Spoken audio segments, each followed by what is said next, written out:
video kali ini kita akan lanjutkan pembahasan tentang fungsi. Materi selanjutnya adalah mengenai jenis-jenis fungsi. Di sini diberikan 3 jenis, dilihat dari keanggotaannya atau pengawanannya. Yang pertama, ada jenis namanya fungsi injektif atau fungsi satu-satu. Untuk fungsi satu-satu ini yaitu adalah jika setiap elemen himpunan A memiliki pasangan yang berbeda pada himpunan B. Jadi setiap anggota A itu punya pasangan yang berbeda. Jadi tidak ada dua anggota A atau lebih yang punya kawan yang sama di B. Ini maksudnya begini. Fungsinya ini diberikan dulu, fungsinya dari A ke B. Jadi harus ada keterangan begini dulu supaya jelas yang mana domain, yang mana kodomain. Ini bahasanya. Jadi di awal di sini tambahkan begini, diberikan fungsi f A dari A ke B. Sekarang yang jenis kedua ada namanya fungsi surjektif atau fungsi pada atau fungsi onto. Ini adalah fungsi yang kalau setiap anggota kodomain itu punya kawan dari A. Itu artinya apa? Berarti punya kawan di himpunan A. Ini artinya apa? Berarti RF-nya ini sama dengan B. Gitu. Jadi semua anggota kodomain itu punya kawan atau semua anggota kodomain adalah range. Sekarang yang kedua ada namanya fungsi bijektif. Fungsi bijektif itu adalah atau kadang dikatakan fungsi satu-satu dan pada. Jadi dua-duanya adalah fungsi yang injektif sekaligus surjektif. Kadang dikatakan korespondensi satu-satu, itu bahasanya. Baik, kita langsung lihat contoh. Contoh pertama kita lihat dulu fungsi injektif yang tidak surjektif. Dia dikatakan fungsi injektif kalau setiap anggota A setiap dua atau lebih anggota A tidak memiliki kawan yang sama. Sekarang kita lihat A kawannya 3, B kawannya 1, C kawannya 4. Maka tidak ada dua atau lebih anggota di A yang punya kawan yang sama di B. Ini relasinya fungsinya dari A ke B ya, semuanya. Sekarang ini berarti fungsi injektif tapi tidak surjektif, seperti itu. Sekarang kita lihat yang kedua, ada fungsi surjektif tapi tidak injektif.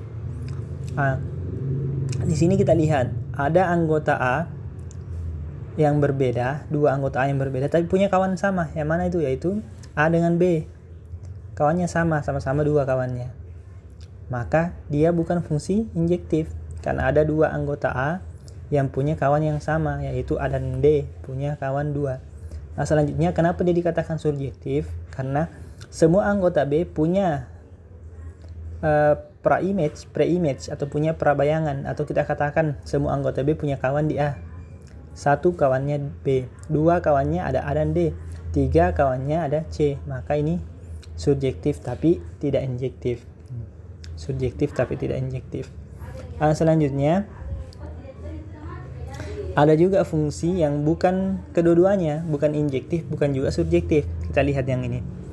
Ini ada kawannya, ada anggota yaitu A dan C yang punya kawan yang sama di B. Berarti dia bukan injektif. Yang kedua, ada anggota B yaitu 4 yang tidak punya kawan di A. Berarti dia tidak subjektif. Maka ini adalah fungsi yang tidak surjektif, tidak juga injektif. Sekarang kalau bukan fungsi ya, ini bukan fungsi. Ada anggota A yang punya 2 kawan di B. Jadi anggota B itu sebagai daerah kodomain boleh punya 2 atau lebih kawan di A, tapi sebaliknya tidak boleh kalau dia mau jadi fungsi. Ini gagal fungsi karena ini A bercabang di sini. Itu yang menggagalkan dia jadi fungsi. Seperti itu. Materi selanjutnya ada pembahasan tentang inverse fungsi. Kita lanjutkan terkait dengan inverse fungsi, atau di sini sebenarnya materinya lebih tepatnya kita katakan dia fungsi inverse. Fungsi inverse. Karena itu berbeda maknanya. Sekarang kita punya F. F ini fungsi yang bijektif. Jadi diberikan fungsi bijektif F dari A ke B. Maka kita dapat menemukan balikan dari F. Bahkan kemudian balikan dari F ini kita simpulkan dengan F pangkat minus 1, F inverse. inverse dari f. Kemudian dan di sini nanti dihasilkan inverse dari f itu adalah fungsi, makanya dia disebut fungsi inverse. Karena tidak selamanya kalau kita cari balikan dari suatu fungsi itu menghasilkan fungsi.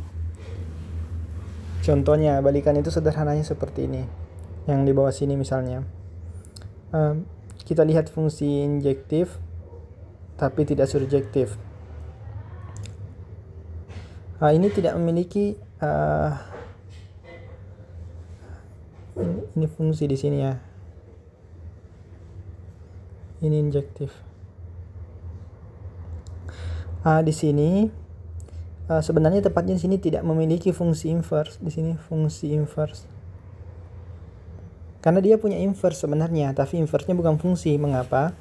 Inverse itu balikan saja. Jadi ini panahnya awalnya ini kan dari A ke B, ini dari A ke B, ini kan fungsi jelas. Kita mau cek apakah dari B ke A itu, dari B ke A dengan pengaitan yang ini yang sama cuma dibalik saja arahnya, itu namanya inverse dari F. Kalau kita cek inverse-nya dari B ke A, kita lihat ternyata ada anggota B yang tidak punya kawan, yaitu si dua ini. Padahal aturannya fungsi itu setiap anggota domain harus punya kawan. Sekarang kan ini kan F inverse begini. F inverse aturannya kan dari B ke A, tapi ternyata ada anggota B yang tidak punya kawan, maka dia bukan lagi fungsi. Makanya ini bukan fungsi inverse. Atau kita katakan F dari A ke B ini, yang ini tidak punya fungsi inverse. Yang kedua yang ini. Yang ini dia surjektif tapi tidak injektif. Yang ini fungsinya dari A ke B. Kalau kita lihat F inverse-nya, katakanlah F, berarti kan F inverse-nya dari B ke A. Semua anggota B sebagai domain dari F inverse itu punya kawan. Tapi ada satu anggota yang bercabang ini. Bercabang ke sana kan? Akibatnya dia bukan fungsi, makanya kita katakan contoh yang kedua ini bukan fungsi inverse. Jadi mereka tidak memiliki fungsi inverse. Jadi ini hapus ini, ganti dengan fungsi inverse. Sehingga kita tahu bahwa yang memiliki fungsi inverse itu hanya yang korespondensi satu-satu. Selanjutnya, demikian halnya untuk yang ini, yang ketiga, yang bukan injektif, bukan subjektif, lebih-lebih ini. Balikannya pasti. Kalau ini kita katakan F, maka balikannya ini kan bentuknya nanti begini. Saya gambar ulang yang di samping.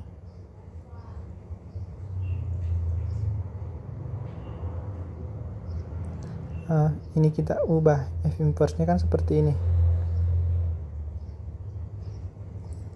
Ini A-nya, ini B-nya. Jadi B sekarang domain dari F inverse. Kita lihat ada anggota B yang tidak punya kawan, berarti dia bukan fungsi. Kita juga lihat bahwa ada anggota B yang punya dua kawan ini, maka dia bukan fungsi. Makanya kita katakan F tidak punya fungsi inverse.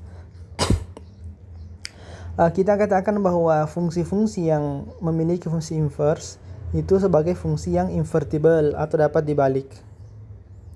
Sehingga kita katakan fungsi bijektif atau fungsi yang berkorespondensi satu adalah fungsi yang bijektif. Karena kita bisa menemukan fungsi balikannya, mendefinisikan fungsi balikannya.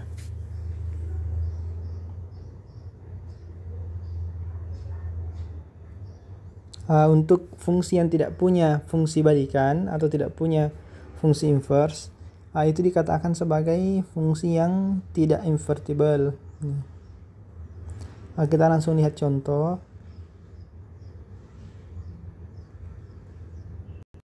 Contohnya kita diminta untuk menentukan balikan dari fungsi f(x) sama dengan x kurang 1.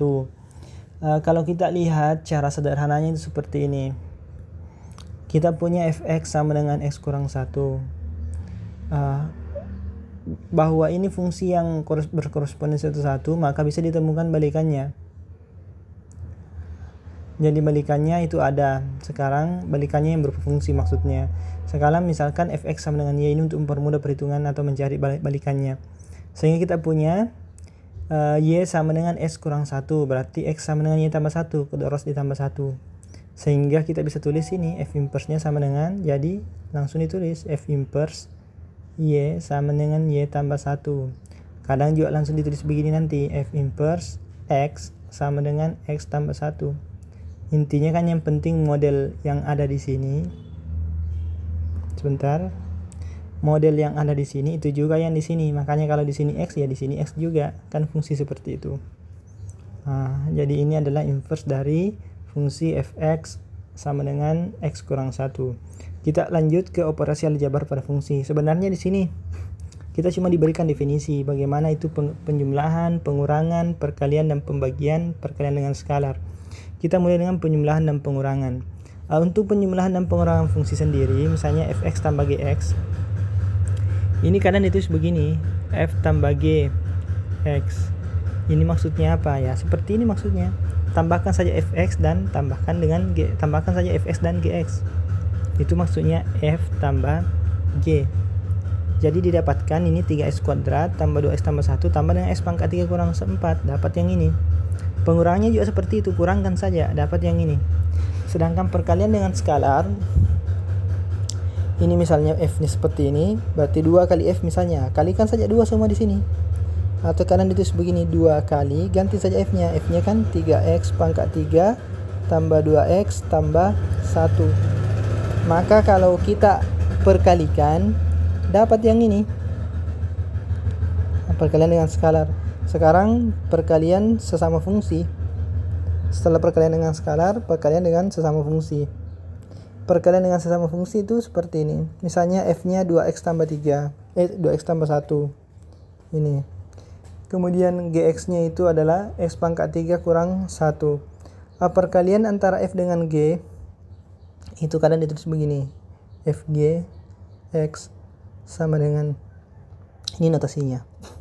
Itu maksudnya atau pendefinisiannya seperti ini. Fx kali gx. Maka kalikan saja ini. Jadi ini sebenarnya diperoleh dari 2x tambah 1 kali dengan x pangkat 3 kurang 1. Jabarkan, dapat ini. Selanjutnya setelah perkalian ada pembagian. Pembagian itu sama sebenarnya. Cuma di sini yang kita bahas untuk pembagian hanya untuk yang bisa habis dibagi. Saling habis membagi. Contoh, misalnya fx sama dengan x kuadrat kurang 5x tambah 6. Gx sama dengan x kurang 3. Ini pun aturannya ini harus fungsinya harus dihilangkan ini, x tidak sama dengan 3. Karena di sini pembagiannya x kurang 3 ini. Jadi domainnya berkurang. Tadinya domainnya misalnya ini pertama, f-nya kan dari real ke real. G-nya juga fungsi dari real ke real. Namun f per g-nya nanti itu bukan lagi dari real ke real, tapi ini dari real yang dihapus. 3-nya dihapus ke real. Mengapa? Karena di sini ada per x kurang 3. Tidak boleh 0. Seperti itu. Itu untuk pembagian. Selanjutnya ada cara lain sebenarnya untuk pembagian yang ini. Caranya seperti ini, bisa ditulis begini, x kuadrat kurang 5x tambah 6. Itu bisa bagi mirip dengan cara biasa, x kurang 3. X kuadrat bagi x, ini langsung lihat dusku pertamanya. X kuadrat bagi x hasilnya x. Langsung kali x kuadrat. X kali min 3, min 3x. Kita perkurangkan, min 5x kurang 3x kurang min 3x, berarti hasilnya min 2x tambah 6. Selanjutnya, min 2x bagi x, dapatnya min 2. Min 2 kali x, min 2x. Min 2 kali min 3 tambah 6, berarti 0. Maka hasilnya x kurang 2. Makanya ini hasilnya x kurang 2. Cuma catatannya tetap harus kita syaratkan ini x tidak sama dengan 3. Seperti itu. Selanjutnya ada terkait dengan komposisi dua fungsi. Misalnya kita punya fungsi g dari a ke b ini. Kemudian kita punya fungsi f dari b ke c. Jadi g-nya dari a ke b ini. G-nya dari A ke B, F-nya dari B ke C. Komposisi F dan G itu ditulis F nokta G, ini bacanya F nokta G, adalah fungsi dari A ke C. Jadi fungsi dari A ke C. Kalau kita gambarkan begini, ini A misalnya, ini B, ini C. Ini A, ini B, ini C. Nanti itu ini kan fungsi G, ini fungsi F. Maka F komposisi G itu yang ini, A ke C ini. Ini namanya F komposisi G, F nokta G. Berarti komposisi fungsi F dan G. Nah, seperti itu definisinya. F nokta G kenakan A atau di A itu sama dengan F, kemudian masukkan nilai GA. Nah, kita langsung lihat contoh untuk lebih jelasnya. Misalnya ada fx sama dengan x kurang 1, gx-nya sama dengan x kuadrat tambah 1. Tentukanlah f komposisi G dan G komposisi F. F komposisi Gx itu sama dengan f Gx. Maka Gx-nya ganti dengan di sini x kuadrat tambah 1 ini. Kemudian kalau f-nya itu isinya adalah x kuadrat tambah 1, maka di sini yang x di sini ganti juga di sini. X-nya di sini ganti dengan x kuadrat tambah 1, maka yang di sini juga ganti dengan itu. Maka jadinya x kuadrat tambah 1 ini menjadi x-nya tadi kurang 1. Berarti dapat yang ini. Selanjutnya G komposisi F, berarti G masukkan nilai fx. Fx-nya x kurang 1, berarti masukkan di sini x kurang 1. Coba lihat G-nya di sini. Kalau G-nya di sini isinya x, maka di sini x kuadrat. Sekarang isinya di G di sini adalah x kurang 1, maka ganti juga x yang tadi di sini x kuadrat dengan x kurang 1 kuadrat, baru jabarkan, dapat yang ini. Seperti itu. Contoh 2. Misalnya f-nya 2x tambah 1, g-nya itu x kuadrat kurang 2. Tentukan f komposisi G nilainya di 0, kemudian G komposisi F nilainya di 0. Kita coba lihat.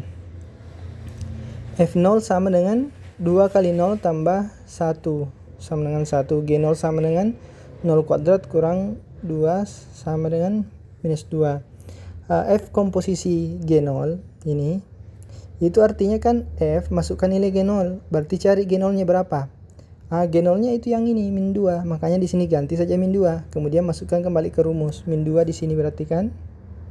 Makanya di sini tulis min 2. 2 kali min 2 tambah 1 berarti minus 3. G komposisi F 0, berarti G masukkan nilai F0. Sekarang cari F0-nya berapa? F0-nya ini 1. Makanya ini ganti sini dengan 1. Kemudian ingat G itu fungsinya bagaimana? G itu sifatnya begini. Maka yang X di sini diisi dengan 1, maka ini X-nya yang di sini juga isi dengan 1. Seperti itu. Makanya dapat 1 kuadrat kurang 2 sama dengan min 1. Seperti itu. Demikian halnya untuk contoh-contoh selanjutnya itu sama. Caranya seperti itu. Kemudian bagaimana jika yang dicari adalah sebaliknya? Katakanlah yang diketahui adalah F-nya sama F komposisi G-nya. Tentukan Gx-nya misalnya. Caranya seperti berikut ini. Kita ingat F komposisi Gx itu artinya ini. F masukkan nilai Gx. Ini hasilnya adalah ini. X kuadrat kurang 3x tambah 2. Sekarang F komposisi Gx itu selain bisa ditulis dengan yang ini, juga kita bisa lihat F Gx ini artinya apa? Berarti X yang ada di sini ganti dengan Gx. Berarti ini sama dengan 2 kali Gx tambah 1. Bisa. 2Gx tambah 1. Makanya di sini diganti dengan 2Gx tambah 1. Sehingga kita punya 2Gx sama dengan ini. Satunya dipindahkan ke kini atau kedua ruas dikurangi dengan 1. Dapat ini. Kemudian akhirnya kita bagi 2 saja ruas kanannya. Atau kali 2, kali 1/2 kedua ruas, dapat Gx-nya yang ini. Selesai. Seperti itu caranya. Kemudian coba lihat contoh yang selanjutnya. Katakanlah kita punya F, kita punya G komposisi F. Yang ditanyakan sekarang G-nya, tapi di sini G komposisi F. Yang tadi kan F komposisi G yang diketahui. Caranya sebenarnya relatif sama. Di sini G komposisi F itu diketahui ini x kuadrat kurang 3x kurang 2. Kemudian G fx kan ini artinya G komposisi F kan artinya G fx yang ini. Sehingga fx-nya ganti, fx-nya kan x tambah 1. Berarti ganti dengan x tambah 1 di sini. Bagaimana cara menyelesaikannya? Kita akan mencari Gx ini. Padahal yang ada di sini adalah Gx tambah 1. Maka supaya mudah, misalkan ini dengan sesuatu, tapi jangan pakai X langsung. Jangan langsung dengan X pemisalnya, tapi yang lain bisa Y, bisa A, sembarang saja. Di sini di penulis dia pakai Y, berarti Y sama dengan X tambah 1. Kemudian karena Y sama dengan X tambah 1, selesaikan X sama dengan Y kurang 1. Kedua ruas kurangi dengan 1. Sehingga kita sudah punya X-nya adalah Y sama dengan Y kurang 1. Jadi jadinya GY sama dengan lihat saja di sini. X-nya di sini diganti dengan Y kurang 1 dapat Y. Kan begini, GX tambah 1, sebentar saya tuliskan lengkapnya. Di sini kan diketahui GX tambah 1 itu sama dengan X kuadrat kurang 3X kurang 2. X-nya di sini kita ganti dengan Y kurang 1. Berarti di sini menjadi G, di sini jadinya ganti dengan Y kurang 1. Jadinya di sini G, Y. Berarti kalau X yang ada di sini diganti dengan Y kurang 1, sedangkan ini tandanya sama dengan, berarti semua X yang ada di kiri dan di kanan ganti dengan Y kurang 1. Maka di sini Y kurang 1 kuadrat kurang 3 Y kurang 1 kurang 2. Seperti itu. Kemudian jabarkan ini, jabarnya nanti dapat yang ini. Makanya kita tinggal ganti. Kalau yang ditanyakan ada lagi X, ya Y-nya ganti saja dengan X. Kalau yang di kiri ganti dengan X, yang kanan juga ganti dengan X. Itu simbol saja sih sebenarnya. Makanya GX sama dengan X kuadrat kurang 5X tambah 2. Seperti itu. Ini kan Y kuadrat minus 5Y ini. X kuadrat minus 5X. Seperti itu. Cuma tadi di awal mengapa tidak langsung dimisalkan dengan X? Kalau dimisalkan dengan X bentuknya nanti begini. X tambah 1. Repot jadinya. Nanti kita tulis begini.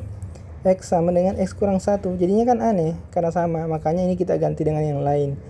Misalnya ini ganti dengan A. Ini A misalnya. Berarti di sini begini modelnya. Seperti itu.